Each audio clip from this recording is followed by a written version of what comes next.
Selamat pagi Bapak Ibu, Saudara-saudariku yang terkasih dalam nama Tuhan kita Yesus Kristus. Kita bertemu kembali dalam sapaan renungan harian pada hari ini. Kita berdoa. Kasih karunia Tuhan kita Yesus Kristus, kasih dari Allah Bapa dan persekutuan Roh Kudus itulah kiranya menyertai kamu. Amin. Firman Tuhan untuk kita renungkan bersama-sama dan kita hidupi pada hari ini Bapak Ibu Saudara-saudariku, yaitu yang tertulis dalam Amsal 12 ayat 22. Orang yang dusta bibirnya adalah kekejian bagi Tuhan, tetapi orang yang berlaku setia dikenangnya. Demikian pembacaan firman Tuhan. Bapak Ibu Saudara-saudariku yang terkasih dalam nama Tuhan kita Yesus Kristus, Allah sangat membenci bibir atau lidah daripada pembohong dan pendusta.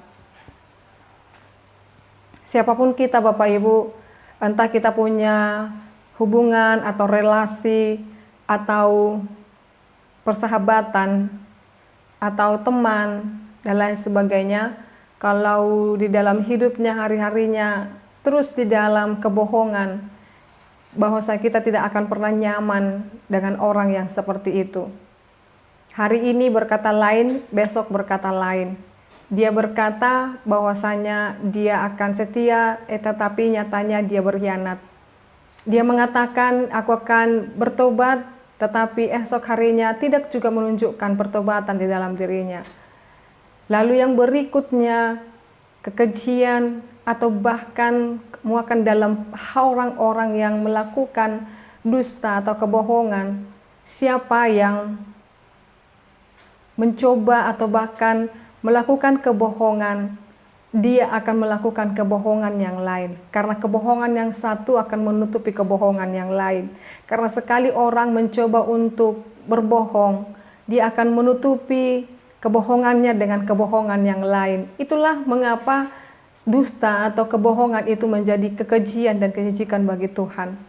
Karena orang yang terjerat di dalam kebohongan itu akan terus menjadi lingkaran yang memutar-mutar dia, yang jikalau tidak segera diakuinya, tidak segera diperbaikinya, itu akan dapat menjerat dia. Maka dalam hal ini Bapak Ibu Saudara-saudariku, orang yang dusta bibirnya adalah kekejian bagi Tuhan, tetapi orang yang berlaku setia dikenangnya.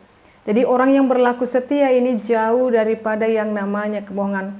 Jikalaupun Bapak Ibu Saudara-saudariku, dia harus menanggung malu untuk sesaat, tetapi ketika dia berkata bahwasanya dia setia dan mengatakan kebenaran, tidak akan ada hal yang membuat dia mengarah kepada kebohongan.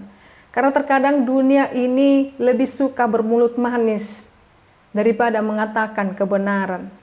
Maka orang berusaha berbohong untuk dapat menyenangkan orang lain. Tetapi itu tidak berkenan di hadapan Tuhan Bapak Ibu.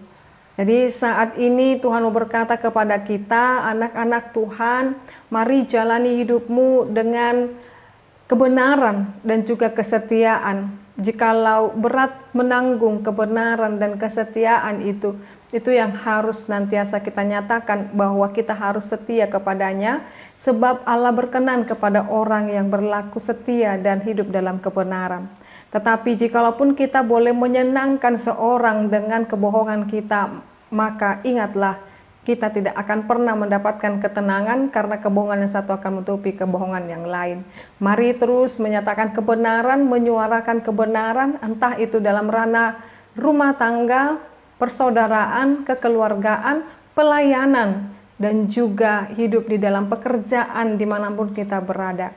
Biarlah kita terus menyatakan kebenaran, dan mari ingat kebenaran mutlak yang harus senantiasa kita perkatakan adalah bahwa Yesus Kristus telah mati untuk kita, dan oleh karena kasih-Nya kepada kita, Dia telah rela mati untuk kita dan memberikan kepada kita penebusan. Itu adalah kebenaran yang sejati, dan itulah kebenaran yang harus senantiasa kita perbincangkan, kita nyatakan, dan kita saksikan dalam kehidupan kita itu.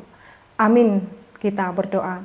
Ya Allah Bapa kami sungguh bersyukur buat firman-Mu yang mengajarkan kami untuk terus menyatakan kebenaran, terkhusus kebenaran hanya Engkaulah Allah kami dalam Yesus Kristus yang mati untuk kami dan bangkit bagi kami untuk menyediakan tempat bagi kami dalam hidup kekekalan yang Kau janjikan kepada kami. Biarlah selama kami hidup di dunia ini, menjaga lisan kami, menjaga tingkah laku kami, menjaga behavior kami atau perilaku kami, supaya kami berkenan di hadapan Tuhan. Terima kasih ya Allah Bapa kami, yang Kau berkati seluruh umat-Mu ini. Kiranya Tuhan berkati mereka dari anak sekolah minggu, remaja, pemuda, Bapak Ibu, dan juga yang sudah lansia. Tuhan berkati mereka dalam setiap aktivitas mereka, dalam setiap pergumulan mereka. Jika ada saat ini Tuhan yang sedang terbaring lemah oleh karena sakit penyakit, kiranya Tuhan berkati dan berikan kesembuhan bagi yang meminta kesembuhan saat ini Tuhan. Engkau kiranya berkenan bagi orang-orang yang saat ini bergumul juga Tuhan. Engkau kiranya memberkati mereka, dan kami berdoa bagi orang yang sedang berduka, kiranya Engkau Tuhan hiburkan mereka. Biarlah penghiburan sejati hanya daripada-Mu Tuhan Allah Bapa kami. Hanya pada-Mu kami berserah, sebab kami yakin dan percaya Engkau merencanakan yang terbaik dalam hidup kami. Dalam nama-Mu Yesus Kristus dan pimpinan Roh Kudus kami berdoa dan mengucap syukur. Anugerah daripada Tuhan kita Yesus Kristus, kasih dari Allah Bapa dan persekutuan Roh Kudus, itulah kiranya menyertai kamu. Amin. Selamat pagi Bapak Ibu, saudara-saudariku, Tuhan Yesus memberkati. Shalom.